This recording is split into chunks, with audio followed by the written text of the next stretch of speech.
At a tense family meeting to divide the Carter Tech fortune, my parents stunned me by funneling $10 million, 0 cents, to my brother Nathan, dismissing my work as irrelevant. But then Grandpa Theodore stood and handed me a $75 million, 0 cents check. His next move left them reeling with disbelief. The phone call came at 2:47 a.m., the kind of hour when nothing good ever happens. My screen lit up with an unknown number, the California area code glaring like a warning flare. I was sprawled across my Seattle apartment's couch, surrounded by empty coffee mugs and a laptop still warm from hours of debugging code.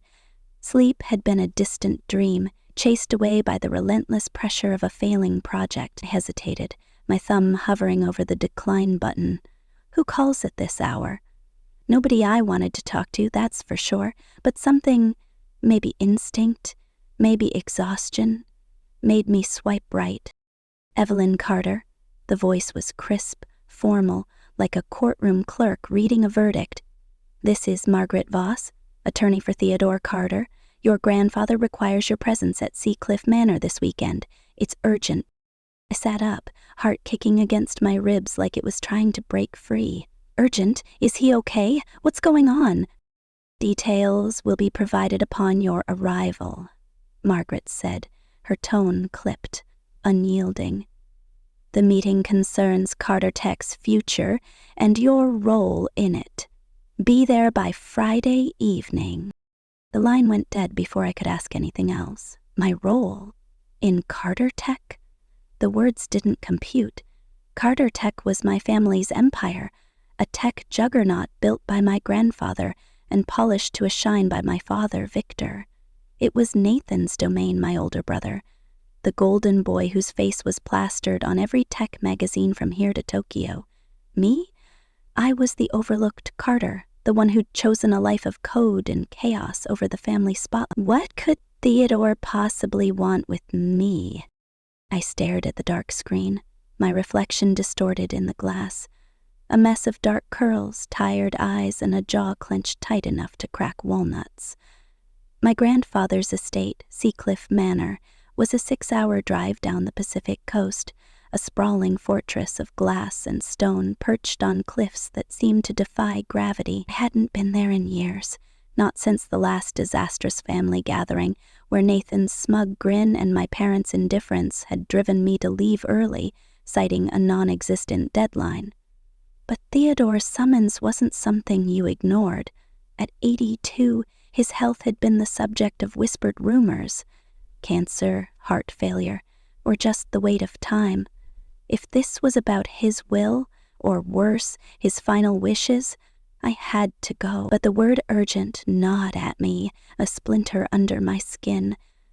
Was this a family meeting or a trap? I stood, pacing the cramped living room of my one-bedroom apartment, the Seattle skyline a faint glow through the window. My life was already a tightrope walk. My job at Sentinel Systems, a scrappy cybersecurity firm, was hanging by a thread after a whistleblower tanked my blockchain voting project. The betrayal by Liam, my ex-fiancé, still stung. His decision to sell my encryption code to a rival firm had cost me more than just a relationship. And now this? A summons to the heart of the Carter dynasty, where I'd spent my life as the invisible second child? My stomach twisted, a cocktail of dread and curiosity. What did Theodore want? And why did it feel like walking into a lion's den? The drive to Seacliff Manor was a descent into chaos. I'd rented a beat-up sedan. My own car was still in the shop after a mysterious brake issue I'd chalked up to bad luck, and the coastal highway stretched before me like a gauntlet. The Pacific Ocean churned to my left, waves crashing against jagged cliffs, while redwoods loomed on my right, their shadows swallowing the road. My phone buzzed incessantly with work emails, each one a reminder of the mess I'd left behind at Sentinel. A mole in the company had leaked sensitive data, and my investigation had hit a dead end. Worse, I'd narrowly escaped an ambush in a parking garage last week. 2 thugs in hoodies who'd come at me with fists and a knife. I'd gotten away with a sprained wrist and a bruised ego, but the incident had left me paranoid. Was it related to the leak? Or something bigger? Halfway to the manor, the car started acting up. The steering grew sluggish and a faint burning smell hit my nose. I pulled over at a scenic overlook, heart pounding as I popped the hood. The engine looked fine to my untrained eye, but the brake fluid reservoir was nearly empty. My pulse spiked. I'd checked the car before leaving Seattle. Everything was fine. Someone had tampered with it. I glanced around, the deserted highway stretching in both directions, the ocean's roar drowning out my thoughts. Was this random, or was someone trying to keep me from reaching Seacliff? I topped off the fluid with a spare bottle from the trunk, my hand shaking, and got back on the road, eyes darting to the rearview mirror for any sign of pursuit. By the time I pulled into Seacliff Manor's gated drive, the sun was dipping below the horizon, painting the cliffs in fiery orange. The estate was a masterpiece of modern architecture, glass walls reflecting the sea, steel beams blending with the rugged landscape, and a helipad perched like a crown on the hill. It screamed money, power, and secrets. Clara, the estate manager, met me at the entrance, her warm smile at odds with the tension in her eyes. "Miss Eveline," she said, opening my door before I could unbuckle. "Mr. Theodore will be so pleased you're here." "How is he, Clara?" I asked, stepping onto the gravel, my sneakers crunching in a place that demanded heels and polish. She hesitated, her gaze flickering to the manor's towering facade. "He has his good days, Miss Eveline. Today's one of them, but he's not as strong as he used to be." Her words landed like a punch. Theodore Carter, the man who'd built a tech empire from a garage in the 1960s, wasn't invincible anymore. I nodded, swallowing the lump in my throat, and followed her inside. The grand hall was a cathedral of wealth. Marble floors, crystal chandeliers, and a digital art wall cycling through abstract designs. Family members milled about, their voices a low hum of speculation. Aunt Beatrice, my father's sister, offered a tight hug, her perfume overwhelming. Uncle Henry, my mother's brother, gave a curt nod from across the room, a whiskey glass already in hand. Cousins I barely remembered hovered in clusters, their eyes darting toward me, sizing up the black sheep who'd dared show up. And then there was Nathan. He descended the spiral staircase like a movie star, his tailored suit screaming Silicon Valley royalty. At 33, he had our mother's sharp cheekbones and our father's calculating blue eyes. "Well, look who crawled out of her hacker cave," he said, his smirk cutting deeper than I'd admit. "Nice hoodie, Evie, really leaning into the tech bro aesthetic." "Hello, Nathan," I said, keeping my voice steady despite the urge to wipe that grin off his face. "Still chasing headlines?" He laughed, a sound that echoed with confidence. "Someone's got to keep Carter Tech relevant while you're off playing cyber Sherlock in Seattle." Before I could snap back, my parents emerged from the study. Victor Carter, CEO of Carter Tech, had the presence of a general, his silver hair and steely gaze commanding attention. My mother, Lillian, floated beside him, her elegance a carefully curated mask. "Eveline," she said, her tone polite but distant, like she was greeting a distant acquaintance. "You made it." "Barely," I muttered, thinking of the car trouble. Victor gave my shoulder a perfunctory pat, his eyes already scanning the room for Nathan. "Traffic okay?" he asked, distracted. "Fine," I lied, my skin prickling as they turned back to Nathan, peppering him with questions about his latest AI deal. In seconds, I was invisible again, just like always. Growing up in our Silicon Valley mansion, I'd learned to fade into the background. The estate sprawled across 10 acres, complete with an infinity pool, a private helipad, and a high-security server room where family secrets were locked away tighter than Fort Knox. Nathan had always been the star. His coding breakthrough at 10 had earned him a National Tech Award, complete with a gala that drew Elon Musk and half of Sand Hill Road. My own win at a hacking competition at 12. Barely a footnote. My parents were too busy managing Nathan's media frenzy to notice. But Theodore saw me. During his rare visits, he'd sit me down with coding puzzles, his eyes lighting up when I cracked them. "Your mind's sharper than any firewall, Evie," he'd say, his voice gravelly with pride. "Security isn't just code. It's strength under pressure." Those moments kept me going through a childhood of being compared to Nathan and found wanting. He was the heir apparent, groomed by Victor to take over Carter Tech. I was the odd one out, building encryption algorithms in the corner while Nathan played the prodigy. Now, standing in Seacliff's grand hall, I felt that old ache resurface. But something else stirred too, a flicker of suspicion. Margaret's call, the tempered car, Clara's guarded expression. It all felt like pieces of a puzzle I hadn't been invited to solve. I slipped away from the crowd, needing a moment to breathe, and found myself in the library, a 2-story sanctuary of leather-bound books and polished mahogany. A USB drive sat on the desk, unlabeled except for a single word scrawled in Theodore's handwriting. Legacy. My pulse quickened. Was this meant for me? Or was it bait? Before I could touch it, the door swung open, and Nathan sauntered in, a glass of bourbon in hand. "Snooping already?" he said, his tone light but his eyes sharp. "Careful, Evie. You're out of your depth here." "What's that supposed to mean?" I shot back, my hand still hovering near the USB. He leaned against the desk, too close for comfort. "You think you're here for a family reunion? Grandpa's got something big planned, and I'm guessing you're not gonna like it. Neither will I, if he's lost his mind." My stomach dropped. "What do you know, Nathan?" He smirked, swirling his drink.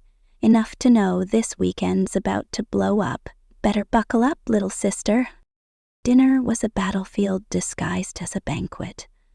The dining room, with its 20-foot ceilings and ocean view windows, felt like a stage for a Greek tragedy. Theodore sat at the head of the table, frail but commanding in his wheelchair, his eyes scanning the room like a hawk. I was seated between Aunt Beatrice, who peppered me with questions about my little coding job, and Cousin Lucas, who droned on about his crypto investments. Across from me, Nathan held court, flanked by Victor and Lillian, who hung on his every word as he spun tales of Carter Tech's latest triumphs. "AI's the future," Nathan declared, cutting into his steak. "Our new neural network acquisition? Game changer. Saved us $10 million, 0 cents in negotiation." "Brilliant," Victor said, his pride palpable. "The board's eating out of your hand." Lillian touched her diamond necklace, smiling. "Nathan's vision is unmatched. The industry's calling him the next Steve Jobs." I swallowed a retort, focusing on my plate. My own work, securing a hospital's network during a ransomware attack pro bono, hadn't earned so much as a mention. But Theodore's gaze found me across the table, steady and knowing, like he saw through the charade. "Evelyn," he said suddenly, his voice cutting through the chatter. "Tell us about your voting project, the blockchain one." The room went quiet, all eyes on me. Nathan's fork paused mid-air, his smile tightened. "Yeah, Evie," he said, his tone laced with mockery. "How's that going? Heard it crashed and burned." I forced a smile, my palms sweating.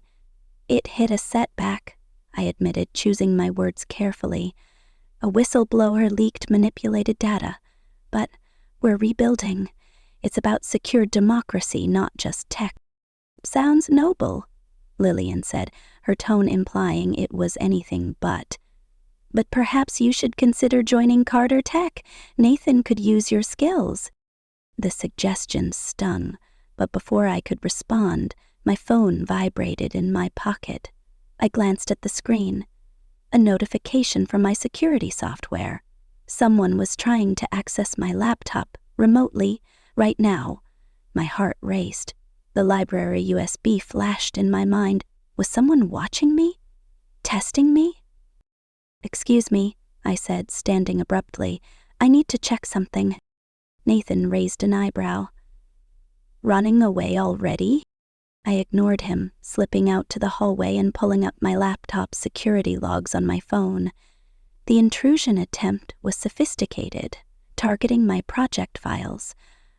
I traced the source to an IP within Seacliff Manor. Someone here was hacking me. My mind raced. Nathan? One of the cousins? Or someone outside the family, using the meeting as cover? I headed back to the library, determined to secure the USB, but found the door locked. A chill ran down my spine. I jiggled the handle, then froze as footsteps echoed behind me. Spinning around, I saw Clara, her face pale. "Miss Evelyn, you shouldn't be here," she whispered. "It's not safe." "Not safe?" I pressed, my voice low. "What's going on, Clara?" She glanced nervously down the hall. "Your grandfather. He's made decisions that won't sit well with some. Watch your back." Before I could press further, the dinner gong sounded, summoning everyone to the drawing room for drinks. I tucked my phone away, my mind spinning. The USB, the hacked car, the intrusion attempt. Pieces of a puzzle that screamed danger. Whatever Theodore had planned, it was bigger than a will, and I was walking straight into the heart of it. That night, I barely slept, my mind racing with questions. Who was behind the hack? What was on that USB, and why did Clara's warning feel like a prophecy? I locked my bedroom door, barricading it with a chair for good measure, and spent hours analyzing the intrusion logs. The attack was clean, professional. Someone with access to Carter Tech's internal network. My money was on Nathan, but I had no proof yet. 3 a.m. A soft thud outside my window jolted me upright. I crept to the glass, peering into the darkness. The cliffs beyond the manor were shrouded in fog, but a shadow moved near the helipad, a figure in black too far to identify. My pulse hammered. Was this related to the car sabotage or the hack? I grabbed my phone, ready to call security, but the figure vanished into the mist. By the time I reached the window, the helipad was empty, the only sound the distant crash of waves. I sank onto the bed, clutching the USB I'd managed to retrieve from the library before dinner. I hadn't dared plug it in yet, too risky without knowing its contents. But Theodore's handwriting, legacy, burned in my mind. Was this his insurance policy? A weapon? Or a test? By morning, I was running on adrenaline and coffee, my nerves frayed, but my resolve hardened. Whatever game was being played at Seacliff Manor, I wasn't just a pawn. I was a Carter, and I'd spent my life breaking codes and outsmarting threats. If Theodore had called me here, he saw something in me the rest of my family didn't, and I was damn well going to prove him right. The breakfast room was a powder keg. The family gathered around a mahogany table laden with pastries and tension. Nathan sat at the center, regaling cousins with tales of his latest venture, while Victor and Lillian nodded approvingly. I slipped in quietly, grabbing a coffee and taking a seat beside Aunt Beatrice, who offered a sympathetic smile. "Rough night?" she asked. "You could say that," I replied, my eyes scanning the room for clues. Who here was my enemy? Who was playing me? Theodore rolled in, looking frailer than last night, but with a fire in his eyes that silenced the chatter. "Good morning," he said, his voice steady despite his gaunt frame. "We have important matters to discuss today. Margaret will begin shortly." Victor cleared his throat, his expression tight. "Actually, Dad, I'd like a word with Evelyn first, privately." Theodore's gaze flicked to me, then back to Victor. "Whatever you have to say can wait, Victor. The future of Carter Tech comes first." My father's jaw tightened, but he sat back, defeated. Nathan shot me a look that could have melted steel. I met his stare, refusing to flinch. Whatever was coming, I was ready. Or so I thought. As Margaret entered with a stack of legal documents, the air grew heavy, like the moment before a storm breaks. I gripped my coffee mug, the USB burning a hole in my pocket, and braced myself for the truth. The library at Seacliff Manor was a fortress of secrets, its towering bookshelves and polished redwood desk hiding more than just dusty tomes.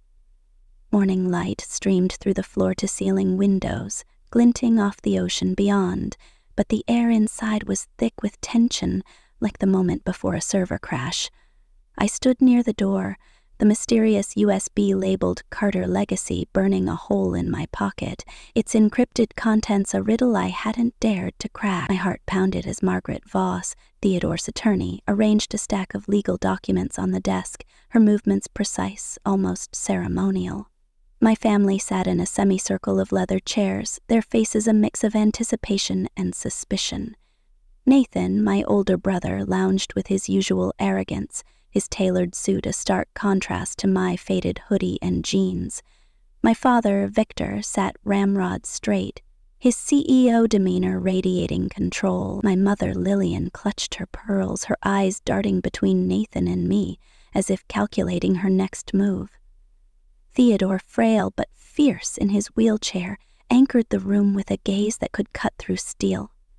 He gave me a subtle nod, and I felt it. A spark of trust that both grounded and terrified me. Margaret cleared her throat, her voice slicing through the silence. "Thank you for gathering today at Mr. Theodore Carter's request.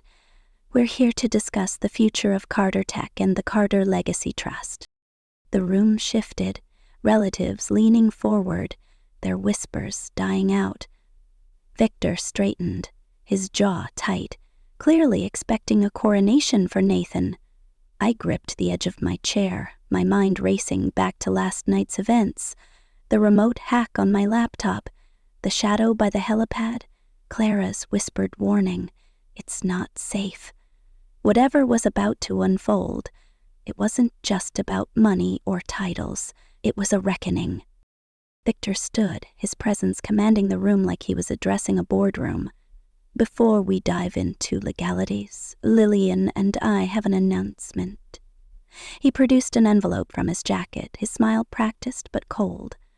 "Carter Tech has thrived under my leadership, built on Theodore's foundation, but the future belongs to the next generation." His gaze locked onto Nathan, who smirked, leaning back like a king awaiting his crown. In recognition of Nathan's visionary leadership, his AI acquisition saved us $10 million, 0 cents. We're transferring $10 million, 0 cents, from our personal holdings to him, effective immediately. The room erupted in murmurs, cousins exchanging glances, some impressed, others skeptical. Nathan stood, accepting the envelope with theatrical humility. "Thank you, Dad, Mom," he said, his voice smooth as silk. "This will fuel Carter Tech's next leap forward. I won't let you down." Lillian beamed, her hand brushing Nathan's arm. "He's the future of this company. The board agrees. Nathan's the obvious choice for Chief Innovation Officer." The words hit like a punch to the gut. I'd spent my life in Nathan's shadow, my cybersecurity work dismissed as hobbyist coding, while his every move was celebrated. I kept my face neutral, but my fingers tightened around the USB in my pocket. Victor's eyes flicked to me, almost an afterthought. "Evelyn, we're proud of your efforts, but you've chosen a different path. We wish you well in Seattle." The condescension stung, but before I could respond, a commotion broke out at the head of the room. Theodore, his frail frame trembling, gripped the arms of his wheelchair and stood. The effort was monumental, his breath ragged, but his eyes blazed with a fire that silenced everyone. "Enough," he said, his voice low but commanding, like a general rallying troops. "Sit down, Victor." My father froze, his face a mix of shock and embarrassment. Nathan's smirk faltered. Lillian's hand flew to her pearls, her lips parting in protest. Theodore steadied himself against the desk, his gaze sweeping the room, lingering on me before settling on my parents. "I've watched this family for years," he said, each word deliberate. "I built Carter Tech from a garage with $500, 0 cents, and a belief that integrity mattered more than profit. I thought I'd pass that on to you, Victor. I was wrong."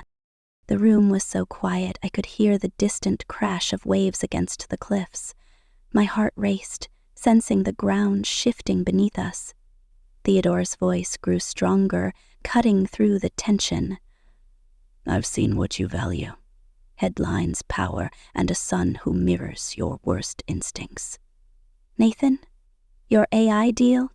You bribed regulators and stole trade secrets from a rival firm. Don't deny it. I have proof." Nathan's face drained of color, his hands clenching into fists. "Grandpa, that's not business as cutthroat, you know that." "Dishonesty is not business," Theodore snapped. "It's betrayal. And you, Victor, enabled it, turning a blind eye to ethics for profit margins." Lillian gasped, her voice shrill.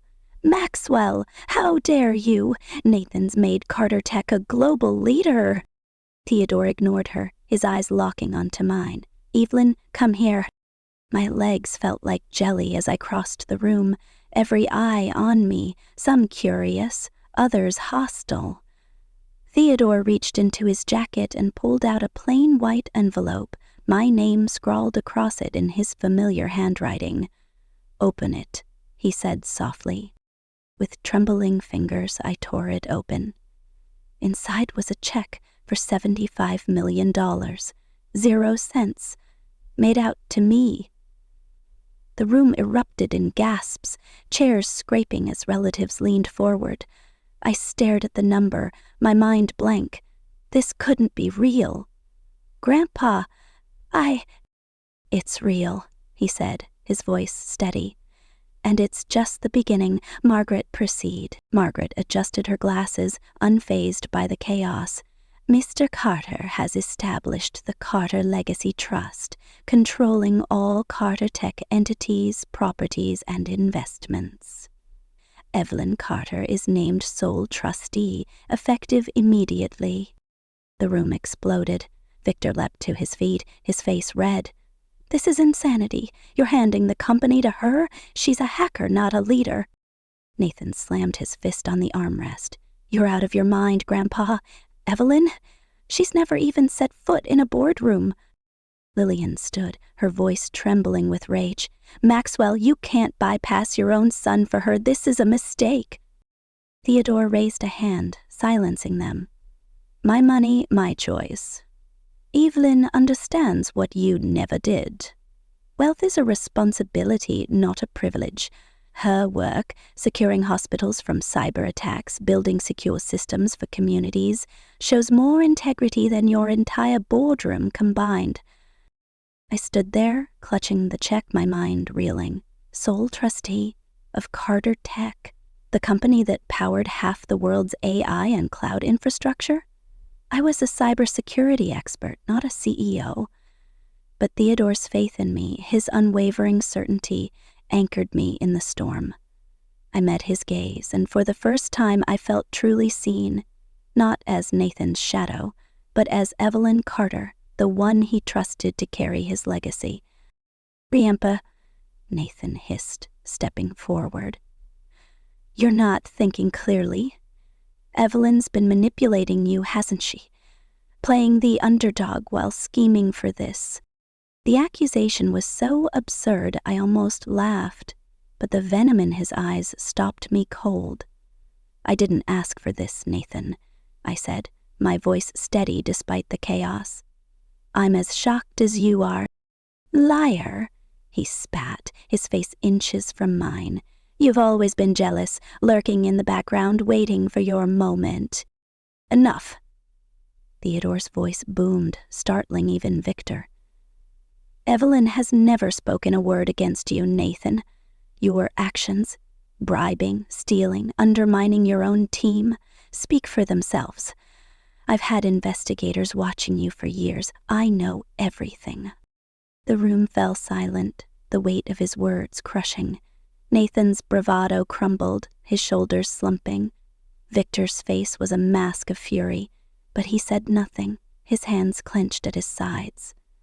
Lillian collapsed into her chair, tears brimming in her eyes. "Maxwell, you're tearing this family apart," she whispered. "No, Catherine," Theodore said, his voice softening but firm. "You did that long ago, choosing appearances over substance. Evelyn, sit. There's more you need to know." I took the chair beside him, my mind a whirlwind. Margaret handed me a leather portfolio, its weight heavy with implication. "This outlines the trust's structure," she said. "You'll control Carter Tech's board, its global assets, properties in Silicon Valley, New York, London, Tokyo, and the investment portfolios. The Carter Foundation for Digital Equity is also established, funding your vision for secure, accessible technology." My eyes widened. The foundation was my dream. Secure voting systems, community-driven cybersecurity, tech that empowered rather than exploited. How did Theodore know? I'd barely spoken of it, even to my closest colleagues. But his next words answered that. "I've followed your work, Evelyn," he said, a faint smile breaking through his stern demeanor. "Your Stanford thesis on democratizing encryption, your pro bono work saving that hospital from ransomware, your articles under E. Stone about tech as a force for justice. Nothing escapes me when it concerns those I care about." I blinked back, tears stunned. I'd published those articles under a pseudonym, thinking no one would connect them to me. But Theodore had seen through it all. Seen me when no one else had. The room felt smaller, the weight of his trust pressing against my chest. Victor broke the silence, his voice low and dangerous. "You're destroying everything I've built, Dad. For her, she'll crash and burn, and Carter Tech with her." "Then you underestimate her," Theodore said, his eyes never leaving mine. "As you always have." Nathan stepped forward, his composure cracking. "This isn't over, Evelyn. You think you can just waltz in and take everything? I'll fight this. Legally, publicly. Whatever it takes." Margaret interjected, her tone calm but unyielding. "You're welcome to try, Mr. Carter. The trust is irrevocable, backed by 3 independent medical evaluations of Mr. Theodore's competence. Every document has been vetted by the top estate attorneys in the country." Nathan's face twisted, but before he could retort, my phone buzzed again. Another security alert. I glanced at the screen. Someone was attempting a phishing attack on Carter Tech's core servers, and the IP traced back to this very estate.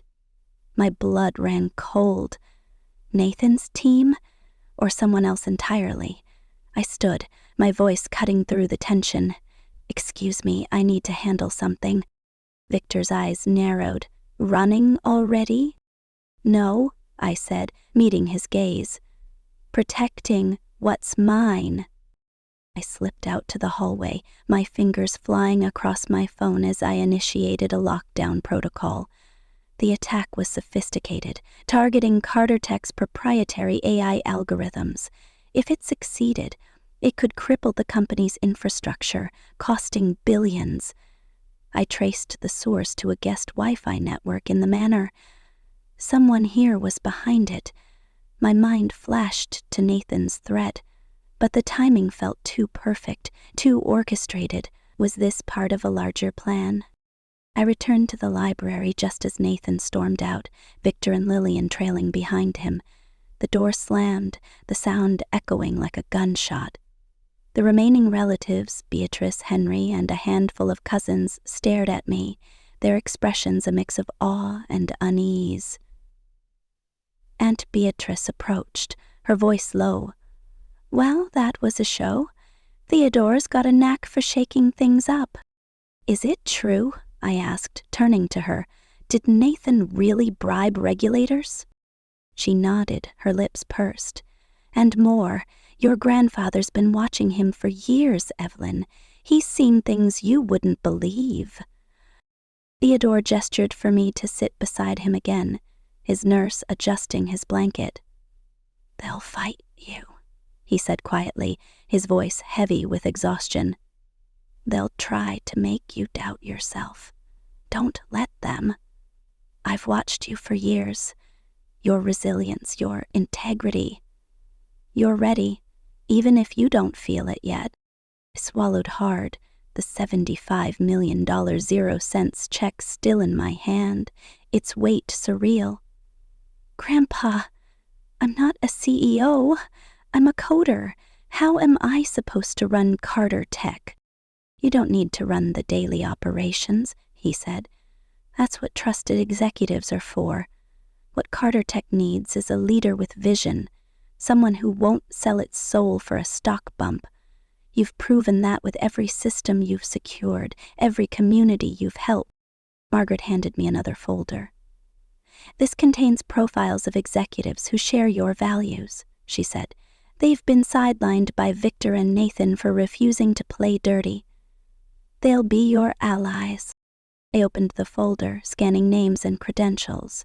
Engineers, analysts, even a former DARPA consultant, people like me who valued substance over flash. But before I could process it, my phone buzzed again. Another attack, this time a brute force attempt on my personal cloud storage. My stomach dropped. Someone was targeting me specifically, and they weren't stopping.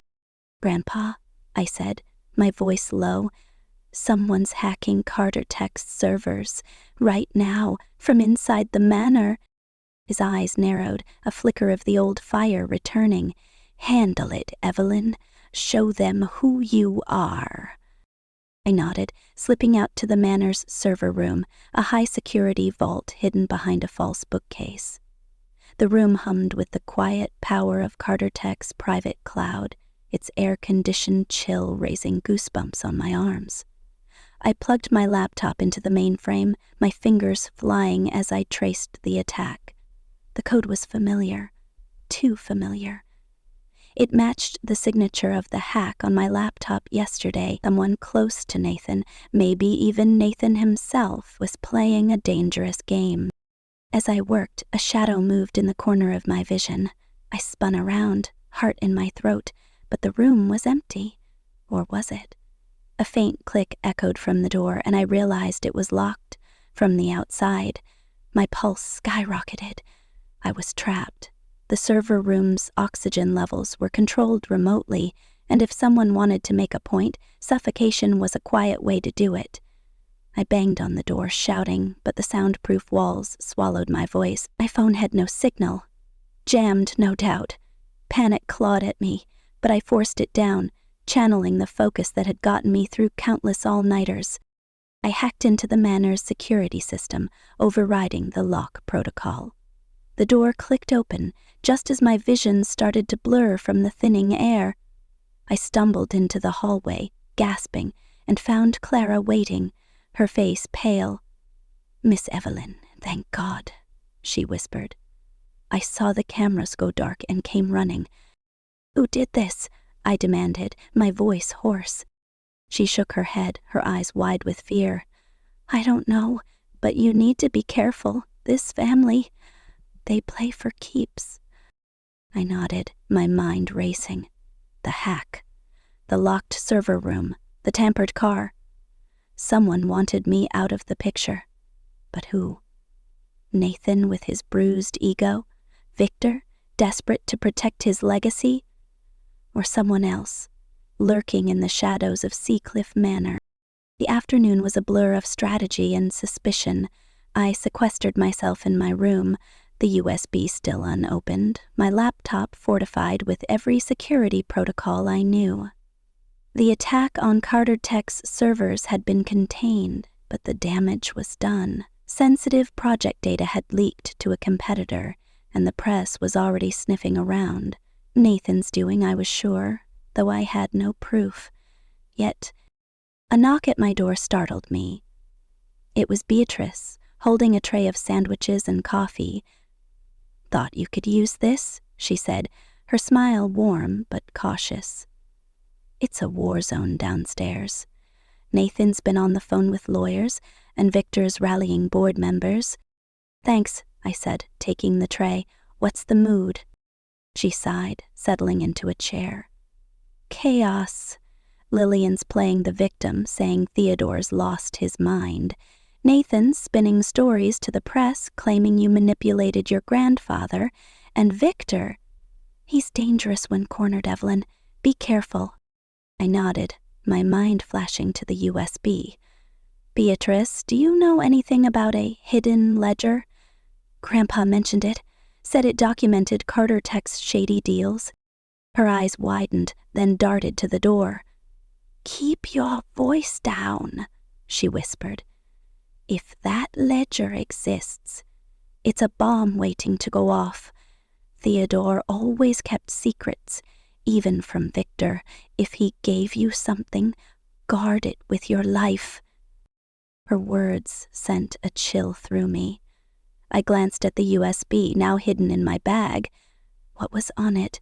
Proof of Nathan's crimes? Or something bigger, something that could destroy the entire Carter empire? I needed to decrypt it, but not here, not with hackers and locked doors lurking. That evening, I joined Theodore in his private suite, the ocean view casting a golden glow over his frail frame. His nurse hovered nearby, but he waved her off. "Evelyn," he said, his voice soft but resolute, "they'll come at you with everything they have. Lawsuits, lies, maybe worse, but you're stronger than they know." "I'm trying," I said, my voice cracking. "But the attacks. Someone locked me in the server room today. They're not just fighting for control. They want me gone." His eyes darkened, his hand gripping mine with surprising strength. "I should have warned you sooner. There's a ledger, decades of Carter Tech's secrets, deals I regret, choices Victor and Nathan made behind my back. It's on that USB I left you. Decrypt it, but be careful who you trust." My heart sank. The USB wasn't just a clue, it was a weapon. "Why me, Grandpa? Why not someone with more experience?" "Because you're the only one who never compromised," he said. "You saved that hospital without expecting a headline. You built systems to protect people, not exploit them. You're the Carter this company needs." Tears stung my eyes, but before I could respond, an alarm blared through the manor. Fire sensors, triggered on the east wing, where the server room was. I bolted out, Theodore shouting after me, "Stay safe, Evelyn!" The hallway was chaos, smoke curling from the vents, relatives shouting as they fled. I sprinted to the server room, my laptop under my arm, and found the door ajar, flames licking the walls. Someone had set this deliberately arson to cover their tracks. I grabbed a fire extinguisher, dousing the flames, but the damage was done. Half the servers were fried, critical data gone. My phone buzzed with another alert. A massive data breach, live-streamed to the dark web, exposing Carter Tech's trade secrets. The signature matched the earlier attacks. This was no accident. I worked through the night, rerouting servers, patching vulnerabilities, my hands shaking with rage and fear. By dawn, I'd contained the breach, but the press had caught wind, and headlines screamed of Carter Tech's instability. Nathan's leaked rumors were gaining traction, painting me as a manipulative opportunist. I had to act fast. Sunday morning broke with a deceptive calm, the ocean sparkling beyond the cliffs.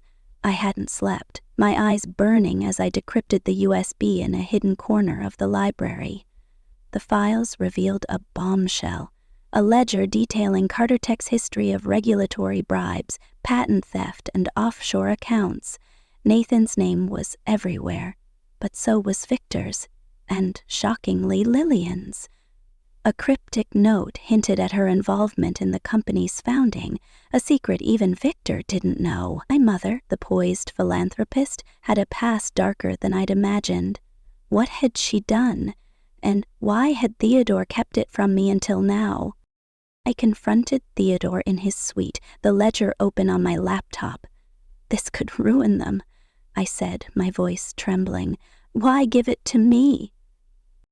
"Because you'll know what to do," he said. "Expose what needs exposing, but protect what can be saved. That's leadership, Evelyn." Before I could respond, Nathan burst in, his face twisted with fury. "You're done, Evelyn," he snarled. "I've got the board on my side, and the press is tearing you apart. Step down, or I'll make sure you lose everything." I stood, meeting his gaze. "You're the one who's been hacking me, aren't you? The servers, the fire, your signature's all over it." He laughed, cold and sharp. "Prove it." "Oh, wait, you can't, because you're in over your head." Theodore's voice cut through, steady and lethal. "Leave her alone, Nathan. You've lost. The trust is hers." Nathan stormed out, but his threat lingered.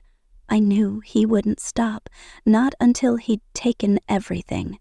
But as I looked at Theodore, his proud smile anchoring me, I felt a fire ignite. I wasn't just fighting for Carter-Tech. I was fighting for the legacy he'd entrusted to me, for the values he'd seen in me when no one else had.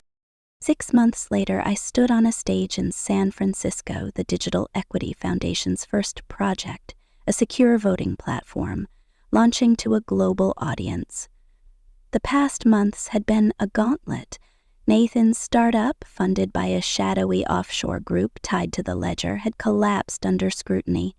He'd returned, humbled, and agreed to work under my terms, his skills undeniable but his ego tamed. Victor grudgingly took a reduced role, his experience valuable but his power curtailed. Lillian withdrew to philanthropy, her secret past a quiet tension between us, unresolved but acknowledged. The launch was electric, community leaders and tech giants filling the room, but as I spoke, my laptop pinged. A live cyber attack targeting the platform. The crowd murmured, cameras flashing as I opened my terminal, fingers flying. "Bear with me," I said, projecting calm. "This is what we do. Secure the future, live." I neutralized the attack in minutes, the crowd erupting in applause. Theodore in the front row, his health steadier now, gave me that proud smile. I'd done it, not just saved the platform, but proven I belonged. Later, as I stood with Alex, the community organizer whose quiet support had become my anchor, I felt the weight of the past lift. The ledger, the betrayals, the danger. They'd shaped me, but they didn't define me. I was Evelyn Carter, the one who'd turned a family's secrets into a force for good. And as the sun set over the city, I knew the real legacy wasn't wealth or power. It was the impact we left behind. Have you ever faced a betrayal that changed your path? Share your story below and join me for the next chapter of this high-stakes journey.